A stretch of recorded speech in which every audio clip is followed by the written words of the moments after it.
आज का मैटर थोड़ा सीरियस है दोस्त। ये वीडियो आपको बहुत विचलित कर सकती है। अगर बच्चों के पास ये वीडियो पहुंच गई है तो आपसे हाथ जोड़ के रिक्वेस्ट है कि प्लीज इसे अकेले मत देखना, मम्मी पापा के साथ बैठ जाओ, कोई दिक्कत नहीं है। ये कहानी झारखंड के देवघर शहर में रहने वाले मेरे एक सब्सक्राइबर रवि की है। 2003 की बात है। रवि क्लास 12th में पहुंचते हैं और देवघर के देव नेशनल पब्लिक स्कूल में ये एडमिशन लेते हैं कॉमर्स की पढ़ाई करने के लिए। अब कॉमर्स उस समय इतना मेन स्ट्रीम नहीं हुआ करता था, बहुत कम बच्चे इसको ऑप्ट करते थे। इसी कारण से रवि के क्लास में सिर्फ 9 बच्चे थे, 5 लड़के और 4 लड़कियां। अब इतनी कम संख्या होने के कारण ये सारे बच्चे एक दूसरे से बहुत ज्यादा कनेक्टेड थे, इनकी बॉन्डिंग बहुत तगड़ी थी और इसी चीज का फायदा कोई आगे उठाने वाला था दोस्त। अब जो ये 5 लड़के थे क्लास में, इनमें से विकास, रवि जिनकी कहानी और पीयूष, ये तीनों आपस में बहुत ज्यादा क्लोज थे। अच्छा, उसी स्कूल में एक टीचर थे अकाउंट्स के जिनका नाम था काजल सर। आई डोंट नो अभी भी हैं कि नहीं, रवि कमेंट करके बताएंगे। और ये काजल सर स्कूल के बाद इन बच्चों को ट्यूशन भी देते थे। तो अब रवि, विकास और पीयूष ये तीनों स्कूल खत्म होने के बाद काजल सर के घर पर ट्यूशन पढ़ने जाते थे। अब किसी किसी दिन ना ये लोग ट्यूशन पढ़ने के बाद वापस अपने घर नहीं जाते थे। शहर से 20-22 किलोमीटर दूर इनका एक अड्डा था, एक छोटी सी पहाड़ी थी जिसे ये लोग नंदन पर्वत बोलते हैं। अब उस नंदन पर्वत पर जाकर ये लोग स्मोक करना या कभी कभार बैठ के वहां पे बियर वगैरह पीते थे। चलो यहाँ तक तो सब नॉर्मल है, कोई दिक्कत नहीं है। अच्छा, जो रवि के पापा हैं उनका एक डिपार्टमेंटल स्टोर था देवघर शहर के बीचों बीच। अब इस वजह से शहर के बहुत लोग उनको जानते थे, इनकी अच्छी खासी रेपुटेशन थे देवघर के अंदर। और जो ये रवि लड़का था ये भी अपने ग्रुप में बहुत ज्यादा पॉपुलर था, अपने गुड लुक्स को लेके, पढ़ाई को लेके, एक्स्ट्रा करिकुलर एक्टिविटीज में अपने पार्टिसिपेशन को लेके। और शायद इसी वजह से कोई था जो रवि से बहुत जलता था दोस्त। इनफैक्ट उस टाइम पे रवि अपने बैच के उन चुनिंदा लड़कों में से था जो अपनी मोटरसाइकिल लेके स्कूल जाता था। तो लड़कियों में ऐसे ही रौला बन रखा था रवि भाई का। अब एक दिन अपने इसी रेगुलर रूटीन को कंटिन्यू करते हुए रवि, विकास और पीयूष ये लोग पहले काजल सर के घर पर जाके ट्यूशन पढ़ते हैं और वहां से ट्यूशन पढ़ने के बाद सीधा नंदन पर्वत पहुंचते हैं। शाम का समय था, ये लोग ऊपर बैठ के अपना सिगरेट विगरेट पी रहे थे। पीयूष रवि की तरफ देखता है, बोलता है कि रवि, मेरे को एक ऐसे मंदिर के बारे में पता है जहाँ पूजा करके कोई भी विश मांगो वो पूरी हो जाती है। रवि बोलता है कि चल ये सब बोलने की बातें हैं, अगर ऐसा होता ना तो हर कोई जाके वहां पे पूजा करता और अपनी विश पूरी कर लेता, कोई काम धंधा करता ही नहीं। पीयूष बोलता है कि शर्त लगाएगा, मैं जैसे बोलूं वैसे पूजा करके तेरी विश पूरी हो जाएगी, और अगर ये शर्त मैं हार गया तो मैं तुझे 500 रुपए दूंगा। अब रवि इसको ज्यादा सीरियस नहीं लेता, बोलता है हाँ ठीक है चल, लग गई शर्त। रवि वहां पर पूजा करने के लिए मान जाता है। पीयूष ने बोला कि वो किसी खास दिन रवि को उस मंदिर लेके जाएगा पूजा कराने के लिए, और पूजा में जो सामग्री यूज होगी उसे खरीदने के लिए उसे कुछ पैसे चाहिए। रवि अपने वॉलेट से पैसा निकाल के पीयूष को देता है कि ठीक है, तुम सामान वामान सब कुछ खरीद लेना, हम पूजा करने चलेंगे तुम्हारे साथ। कुछ दिनों के बाद पीयूष रवि को उस जगह पर ले गया। वो जगह शहर से करीब 20-25 किलोमीटर दूर था और हल्की बारिश हो रही थी उस दिन। पीयूष मोटरसाइकिल चला रहा था रवि की, और रवि जो है पीछे बैठा हुआ था। ये लोग शहर से कोई 20-22 किलोमीटर बाहर निकल गए, एकदम सुनसान से एरिया में, बस 2 कच्ची सड़क और चारों ओर खेत ही खेत थे उस जगह पे। थोड़ी देर के बाद ये दोनों एक पुलिया पर पहुंचते हैं। नीचे नहर बह रही थी और ऊपर पुल था।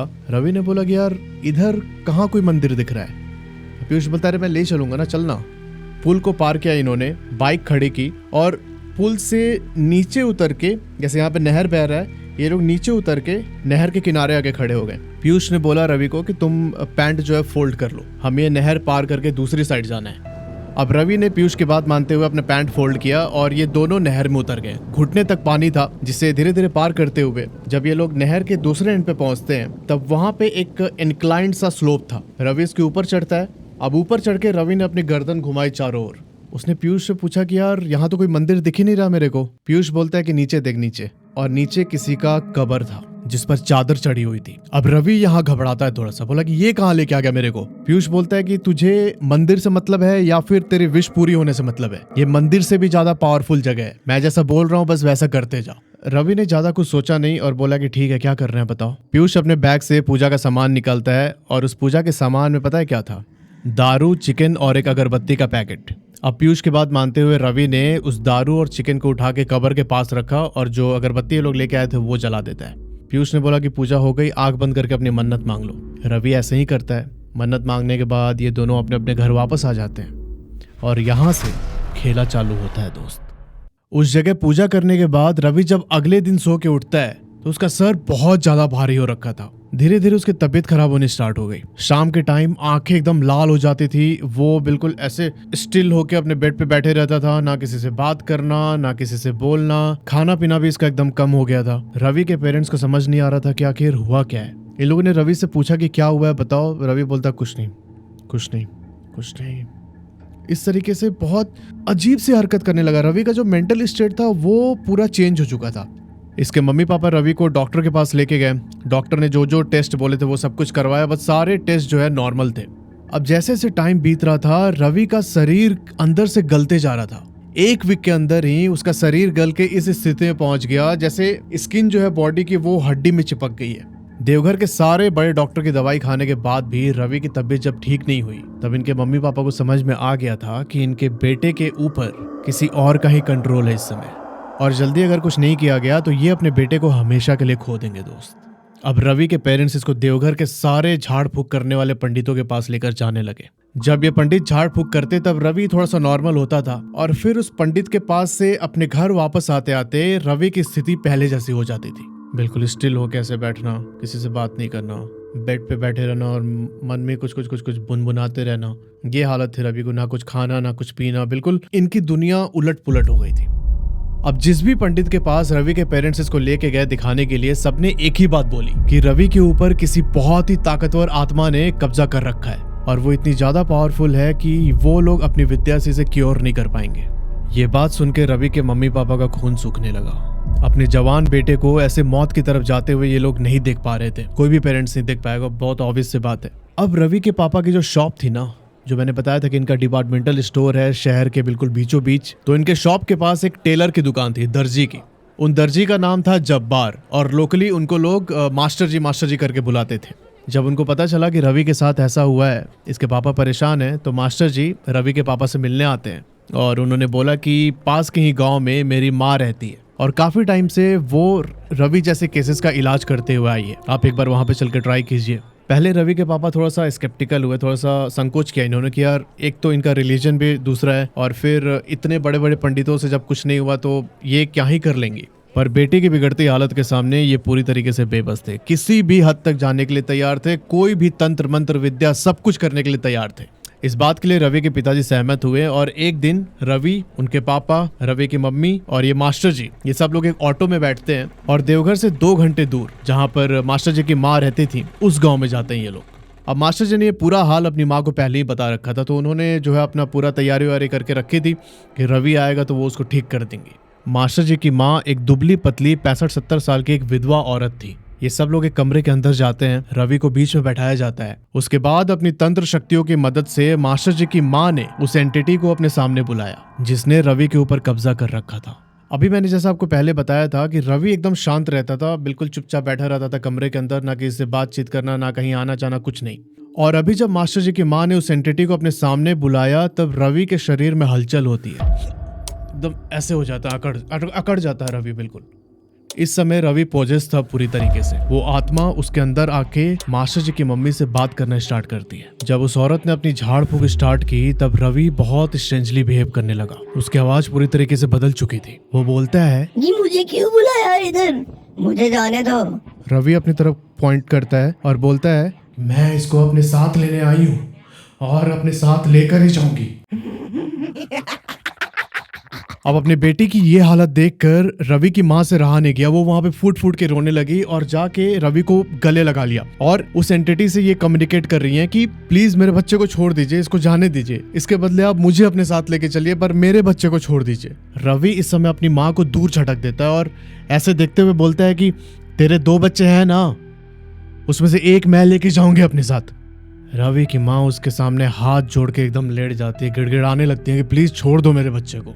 अब जो ये पूरी घटना है, ये रवि के पेरेंट्स ने रवि को बताई कि उस दिन एग्जैक्टली क्या हुआ था। उसके पेरेंट्स बताते हैं कि उस एंटिटी ने, जो मास्टर जी थे, उनकी माँ से उस दिन बहुत देर तक बात की, और करीब 3-4 घंटे के बाद रवि के शरीर को उस एंटिटी ने छोड़ दिया। रवि जैसे पहले रहता था एकदम ऐसे शांत सा, वैसे रहने लगा रवि। अब ये पोजेस्ड नहीं था उस तरीके से। फिर मास्टर जी की माँ ने रवि के पेरेंट्स को कुछ ऐसा बताया जिसे सुन के ये अंदर से थरथरा गए बिल्कुल। वो बताती हैं कि रवि के ऊपर किसी ने काला जादू किया है। इसके ऊपर एक ऐसी औरत की आत्मा ने कब्जा कर रखा है जो प्रेग्नेंट थी और डिलीवरी के टाइम उसकी डेथ हो गई थी।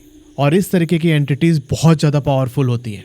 और रवि के पेरेंट्स ने बोला कि अब बताइए इसका क्या उपाय है, आप जो बोलेंगे हम लोग करेंगे। तो वो बोलती हैं कि रवि के ऊपर किसी ने काला जादू किया है, इसे फंसाया गया है। अगर आप चाहते हैं कि रवि मुक्त हो जाए इस चीज से, तो इस चीज को दूसरे के ऊपर ट्रांसफर करना पड़ेगा, आपको भी किसी और को फंसाना पड़ेगा, और तभी रवि को इस चीज से छुटकारा मिल सकता है। पर रवि के पेरेंट्स जो थे वो बहुत एथिकल थे, मॉरल थे, काइंड थे। वो नहीं चाहते थे कि अपने बेटे के लिए वो किसी और के बेटे की बलि दे दे। उन्होंने इस चीज के लिए मना कर दिया। पूछा मास्टर जी की माँ से कि और कोई उपाय नहीं है क्या, हम ये काम तो नहीं कर सकते, आप प्लीज और कोई उपाय बताइए। तब मास्टर जी की माँ ने बोला कि इस एंटिटी को रवि के शरीर से निकालने का और कोई उपाय नहीं है, पर हाँ मैं ये जरूर कर सकती हूँ कि वो एंटिटी रवि के साथ तो रहेगी पर रवि को कुछ हार्म नहीं करेगी। पर उसके लिए मैं जो बताऊंगी वो आपको बहुत स्ट्रिक्टली फॉलो करना पड़ेगा। अब इसके मम्मी पापा के पास कोई ऑप्शन नहीं था। अपने बेटे को खोने से ज्यादा अच्छा था कि ठीक है वो उस एंटिटी के साथ रहे पर सुरक्षित रहे। मास्टर जी की माँ ने बोला कि कुछ दिनों के बाद मैं एक सिद्ध किया हुआ पानी आपके घर भिजवाऊंगी, उससे आप रवि को रोज पिलाइएगा। पर तब तक के लिए उन्होंने कागज की छोटी छोटी पुड़िया बना के रवि के पेरेंट्स को दी। उस पुड़िया के अंदर मंत्र लिखा हुआ था उर्दू भाषा में। उन्होंने बोला रवि के पेरेंट्स को कि इसे पानी में डाल के घोल लीजिएगा और इसे रोज पिलाइएगा, हर दिन ये पानी पीना है रवि को। साथ ही उन्होंने एक बहुत ही हार्ड स्मेल वाला सिद्ध किया हुआ तेल इनके पेरेंट्स को दिया। बोला कि इस तेल को रोज रवि के माथे पे रब करना है, और एकदम स्ट्रिक्ट हिदायत दी कि अगले 3 महीने तक रवि को कहीं भी आने जाने मत दीजिएगा, इसे हमेशा अपनी निगरानी में रखिएगा आप लोग। और 3 महीने के बाद मास्टर जी की माँ रवि के लिए एक ताबीज बना के देंगी जिसे पूरी जिंदगी भर रवि को गले में बांध के रखना है। उन्होंने बोला कि अगर थोड़ी देर के लिए भी रवि ने वो ताबीज निकाला तो बहुत ही अनहोनी चीजें हो सकती हैं। रवि के पेरेंट्स इसके लिए मान जाते हैं। वो लोग वापस रवि को घर लेके आते हैं, और अगले 3 महीने तक मास्टर जी की माँ ने जैसा जैसा बोला था वो सब कुछ इसके पेरेंट्स ने फॉलो किया। इन 3 महीने में रवि कई बार पोजेस हुआ, कई बार वो आत्मा, उस औरत की आत्मा रवि के अंदर आती और ये बिल्कुल ऐसे आंख पलट जाती, इसकी सर ऐसे उल्टा हो जाता। ये सब 3 महीने तक चला रवि के साथ रेगुलर इंटरवल्स पे। अब जब ये बात रवि के फ्रेंड्स को पता चले कि रवि की इतनी हालत खराब है, तब इसके सारे फ्रेंड्स रवि से मिलने आए सिवाय एक के, पीयूष नहीं आया रवि को देखने। ये सब चीज पूरे 3 महीने तक चलता है। 3 महीने के बाद मास्टर जी की माँ रवि के लिए ताबीज भेजती है। सिद्ध करके उस ताबीज को रवि के गले में डाला जाता है, और धीरे धीरे समय के साथ रवि अब नॉर्मल होना स्टार्ट हो गया था। ये सब 2003-04 की बात है। अब टाइम को ना थोड़ा सा फास्ट फॉरवर्ड करते हैं। साल था 2013। रवि की पढ़ाई लिखाई खत्म हो चुकी थी और अभी वो एक बैंक में काम कर रहा था। उसकी पोस्टिंग वेस्ट बंगाल के खड़गपुर टाउन में होती है। अभी सब कुछ एकदम नॉर्मल चल रहा था रवि की लाइफ में। फिर अचानक एक दिन इसे ऑर्डर आता है अपने सीनियर से कि आपको खड़गपुर से कोलकाता जाना है। कोलकाता में कोई यूनिट इंस्पेक्शन का काम था जो रवि को ही करना था। अब जिस क्लाइंट के लिए यूनिट इंस्पेक्शन का काम करना था, रवि उसी की गाड़ी में बैठ के बाय रोड खड़गपुर से कोलकाता के लिए निकल जाता है। ये लोग हाईवे पे ड्राइव कर रहे थे। रवि फ्रंट सीट पे बैठा था और जो इसका क्लाइंट था वही गाड़ी ड्राइव कर रहा था। थोड़ी देर के बाद अचानक इनको दिखता है कि हाईवे पे 100 मीटर की दूरी पे एक औरत लाल साड़ी पहन के खड़ी है। अब रवि के क्लाइंट ने अचानक ब्रेक मारा उस औरत को बचाने के लिए, और इनकी गाड़ी जाके एक ट्रक में टकरा जाती है। अब इस समय रवि की आंखों के आगे एकदम अंधेरा छा जाता है। थोड़ी देर के बाद जब इसे होश आया तो इसे रियलाइज होता है कि इसके सर के ऊपर से यहाँ ब्लीडिंग हो रही है, और जो इसका पीठ था, इसे अपनी पीठ में बहुत भयंकर पेन महसूस होता है। ये अपनी सीट बेल्ट हटा के कार का दरवाजा खोलता है और बाहर उतरने की कोशिश करता है रोड पे, पर ये खड़ा ही नहीं हो पाता। इसे समझ आ गया था कि इसके बैक में फ्रैक्चर हो चुका है। बट चौंकाने वाली बात ये थी कि जो इसका क्लाइंट था, जो गाड़ी ड्राइव कर रहा था, उसे बहुत ही माइनर सी इंजरी थी। रवि दर्द के मारे जोर जोर से चिल्लाने लगता है। अब इसका क्लाइंट रवि को लेके पास के एक नर्सिंग होम में गया, और वहां पे जो प्राइमरी ट्रीटमेंट होती है वो रवि को दी जाती है। पर रवि की सिचुएशन खराब थी दोस्त, और नर्सिंग होम के डॉक्टर्स ने रवि को कोलकाता के CMRI हॉस्पिटल में रेफर कर दिया। इस बीच ऑफिस के लोगों ने रवि के घर पे फोन करके बता दिया था कि ऐसा एक्सीडेंट हुआ है, आप लोग सीधा कोलकाता पहुंचिए, रवि भी वहीं पर आ रहा है। रवि कोलकाता के CMRI हॉस्पिटल के ICU वार्ड में 3 दिनों तक एडमिट रहा। वहां पर उसके मम्मी पापा भी देवघर से पहुंच गए थे। अब 3 दिनों के बाद डॉक्टर ने रवि के पेरेंट्स से बोला कि आप रवि को ICU से जनरल वार्ड में शिफ्ट करा लीजिए, इसकी हालत पहले से बेहतर है और वहां पे रिकवर हो जाएगा अच्छे से। अब जनरल वार्ड में शिफ्ट होने से पहले जब रवि की मम्मी इसके कपड़े को चेंज कर रही थी, तब इन्होंने रवि से पूछा कि तुम्हारा ताबीज कहाँ गया जो गले में तुमने पहना हुआ था। तब रवि बोलता है कि अरे, रवि को याद आया कि आज सुबह जब वो नहा रहा था तब उसके हाथ से लग के वो ताबीज टूट गया, और जल्दबाजी में उसने उस ताबीज को जो बाथरूम का रैक था उस पर रख दिया। इसके गले में कोई ताबीज नहीं थी उस दिन। रवि को एहसास हो गया कि इससे बहुत भारी गलती हो गई है जो इसकी जान भी ले सकती थी आज। अब उस दिन के बाद से रवि ने कभी उस ताबीज को अपने गले से निकाला नहीं। रवि बताता है कि मुझे पता है कि वो मेरे साथ थी, मेरे साथ है और मेरे साथ ही रहेगी हमेशा। आई जस्ट होप कि रवि सेफ एंड साउंड रहे हमेशा, और रवि भाई कभी मत निकालिएगा आप इस ताबीज को अपने गले से। महादेव आपकी रक्षा करें। और दोस्तों, अगर आपके साथ भी ऐसी कोई हॉरर इंसिडेंट हुआ है, आपके परिवार में ऐसी कोई घटना हुई है, तो आप जो नीचे ईमेल आईडी आ रहा है rovingllama@redfiles@gmail.com, आप उस पर जाके अपनी स्टोरी भेजिए उस ईमेल आईडी पे, और मैं आपकी स्टोरी यहाँ चैनल पे नरेट करके पूरी दुनिया को सुनाऊंगा। अच्छा, एक चीज़ और, मेरा एक ट्रैवल डॉक्यूमेंट्री चैनल भी है रोविंग लामा के नाम से, जिस पर कि मैं ऐसे ही स्टोरी टेलिंग करके अपने ट्रैवल एक्सपीरियंसेस और जहाँ पर भी मैं जाता हूँ वहाँ के अद्भुत टेम्पल्स, जो जंगल वंगल है, वो सब मैं एक्सप्लोर करता हूँ और उसकी स्टोरी मैं इसी फॉर्मेट में लोगों को सुनाता हूँ। अगर आप उसमें इंटरेस्टेड है तो चैनल का लिंक भी आपको कमेंट सेक्शन में मिल जाएगा, आप जाइए और आपको बहुत पसंद आएगा, आई एम श्योर। मिलते हैं आपसे अगले वीडियो में, तब तक अपना ध्यान रखो। हर हर महादेव।